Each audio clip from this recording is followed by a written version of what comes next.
Hello and welcome to the last of 2020's book reviews. So this video is going to look at the 4 books that I read in December. We also have the new shiny ring light to film this video by today, so I've got it on the white light and we'll see what it looks like. It might look really bad, but we'll play around with it as we get used to the shininess. So let's get on and review December's books. So the first book I read was Husbands by Adele Parks. Yes, she does have an S on the end of her name. Majority of the books I read this month came from my mum. This is no exception, but I have read a few of Adele Parks' books before and enjoyed them a lot. This one was a bit strange in that it was essentially about bigamy and a woman having multiple husbands, etc, etc. If you saw November's book review, which I'll add, up there, you will have known the book that I read before this was The Well, and I hated it. So it made a really nice change to read this book, a book that was easy to read, enjoyable to read, and not The Well.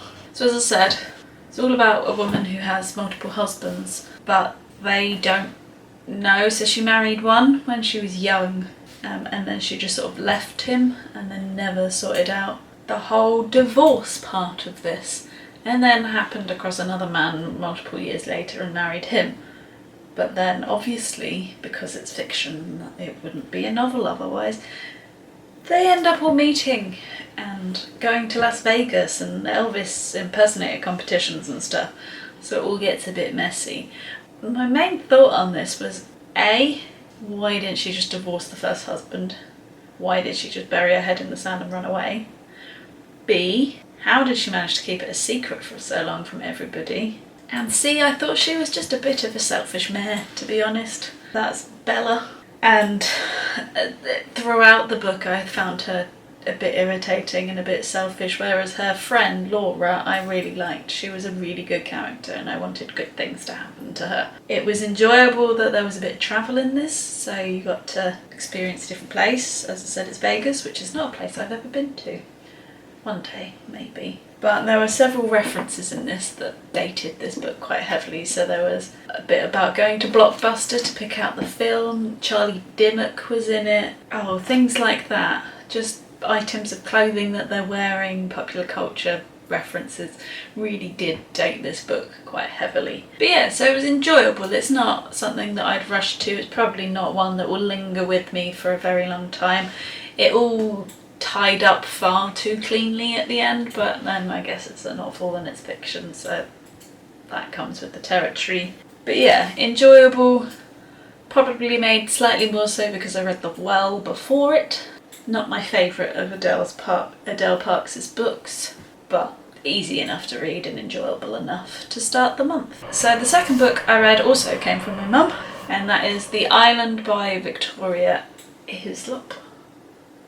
This is all based on a leper colony in Greece, on the island of Crete, called Spinalonga. I know it's based on a true place because we could have done a tour there when we went to Crete many years ago, but we didn't because we largely laid around and read books, or I did anyway. I obviously knew about leprosy, but I didn't know a lot about it, so I found actually this book pretty educational, even though it's a fictional story and stuff like that. But there were, I guess, gaps in the knowledge that it gave you. Like, I still don't really understand how leprosy is passed on.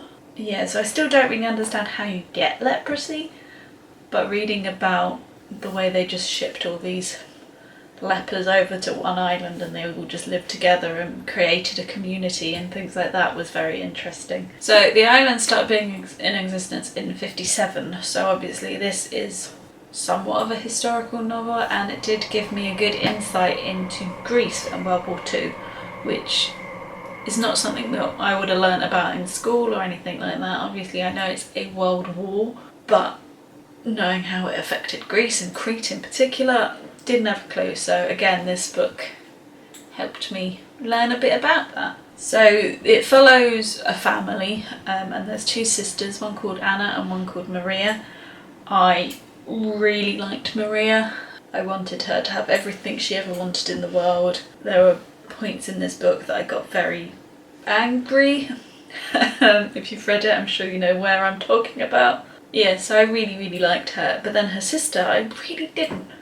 Similar to Husbands, I just found her incredibly selfish and not a nice person, shall we say. But that family really did go through a lot of stuff. It is a happy book, but it's not a happy book, if that makes sense. There is somewhat of a happy ending, but not particularly. But yeah, the family goes through loads, like from the beginning of this to the end of this book, which wasn't expecting. I didn't really know what to expect from this book. My mum had mentioned it a few weeks previously. I mean, I got this back in the summer from her, saying that it's one that has stuck with her, like she knows, she still remembers it, and trust me, some of the books that I've reviewed from hers, she doesn't remember reading them, so for this to stick with her says a lot about the book. But yeah, as I say, for me it's probably more educational than a fictional thing that will stay with me. The story might not stay with me, but some of the stuff that I've learned will. But yeah, it was a good read, and very different from the other books that I've read this month.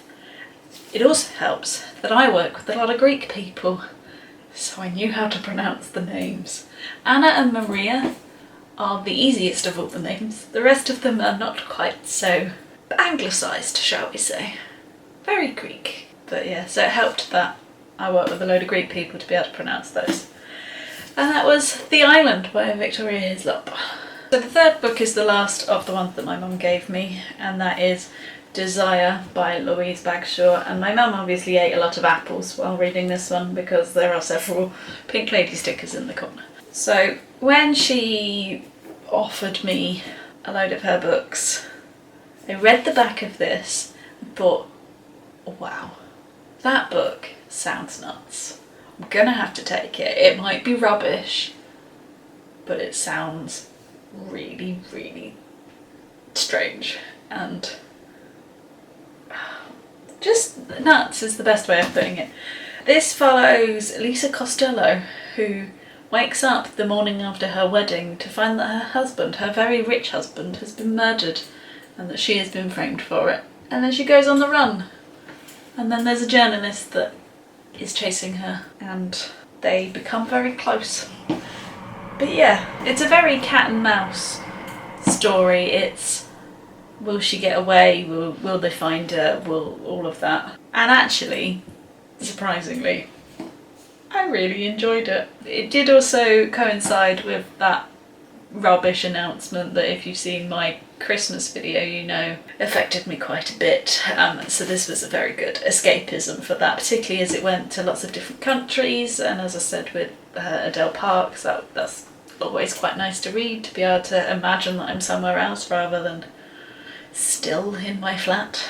It's a very fast-paced book. You don't stay in one place for very long. You don't stay with one person for very long. There's a lot of people in this that you're going between. Lisa's obviously the main one, but you've also got the journalist Sam. You've got the killer, the assassin that's killed the husband. You've got that one. You've got some other people that we get in there as well. It's very fast-paced and it's a very easy read. It's one of those ones that's probably aimed for people laying on a sun lounger to flick through on holiday. But saying it's fast-paced, the chapters are stupidly long. They're like 50 plus pages. So if you're like me and you like to read a chapter, it can take a long time. As I said, there's a lot of people talking, so you could just stop at the end of someone's section. But I like to finish a chapter. It took a while.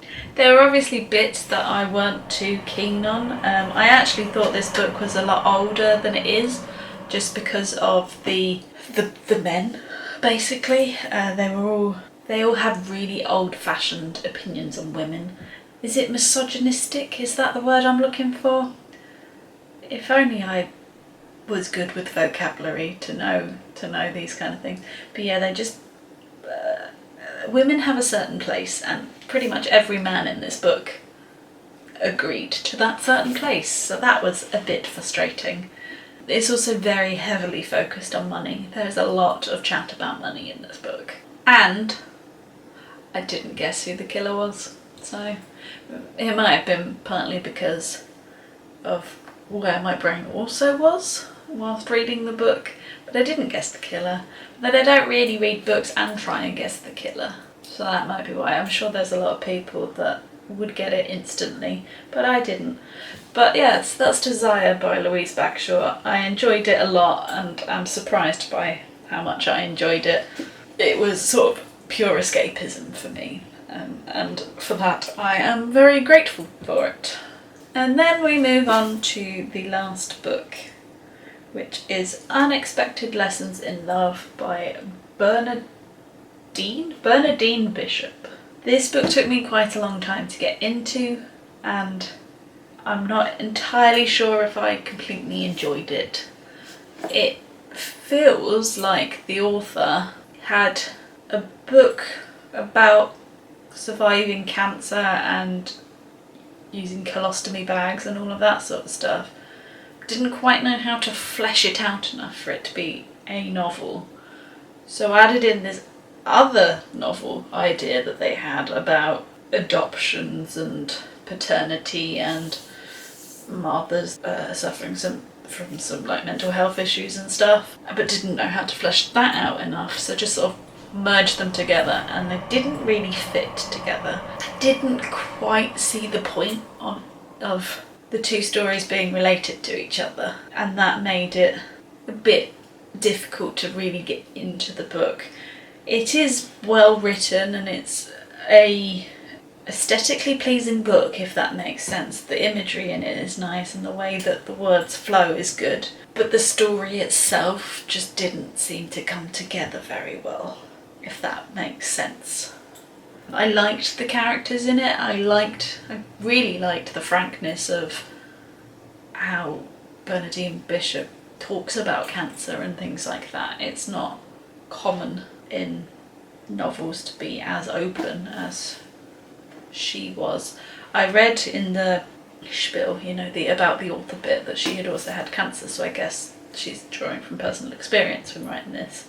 But yeah, I just think she just tried too many things, and that made it harder for me to get into it and to read. And really, that was my only opinion on it. I didn't really have any other opinion on this book other than it didn't quite work, which is a shame. And that's how I ended the year, on a book I wasn't quite sure about. But we have managed to read some crackers this year. So my top 5 of the year, and this is in no particular order, would be Testaments by Margaret Atwood. I was surprised how much I enjoyed that book, and that was, I believe, in October's book review. You Then Me Now by Nick Alexander. I think it's quite an uncommon book, but I loved it. Again, it might be just because of the circumstances of the year, and I just found it a good escape. And I also really enjoyed The Flat Share by Beth O'Leary, and I think both of those were in June's book review, maybe? In the summer. Might be May. I read them one after the other, and it really sparked that want to read again in me, so that was very something I'd kind of lost during the beginning parts of lockdown and stuff like that, so I liked the fact that I then got into it, and those books are good, so if you haven't read them, I'd definitely recommend those ones. And then the other two came from the beginning of the year, and that is When the Curtain Falls by Carrie Hope Fletcher. That combined both my love of books and theatre, and it was a well written story, and one that I really enjoyed and still think about occasionally. And then 101 Dalmatians, which just made me giggle a lot, and both of those were at the beginning. They might be January, February time. I think Carrie's was in January's book review and 101 Dalmatians was in February.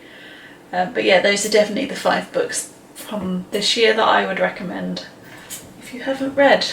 But if you want to see all the books that I've read this year, I have created my list challenge, and I'll put a link to that below in the spiel, in the doofer as we used to call it. So yeah, now we're Now we're into 2021. Let's see what books we can come up with for that one. Hopefully they'll be enjoyable. I'd say 2020 was a year of sort of meh books, so let's hope we have some real good corkers in 2021. So on that note, I'm gonna go. So if you've liked this video, give it a thumbs up. If you haven't already and want to see more videos like this or vlogs that I do every Sunday, please click that subscribe button. I wish I knew which side they were. I think it's this side. And I will see you in the next video. So bye.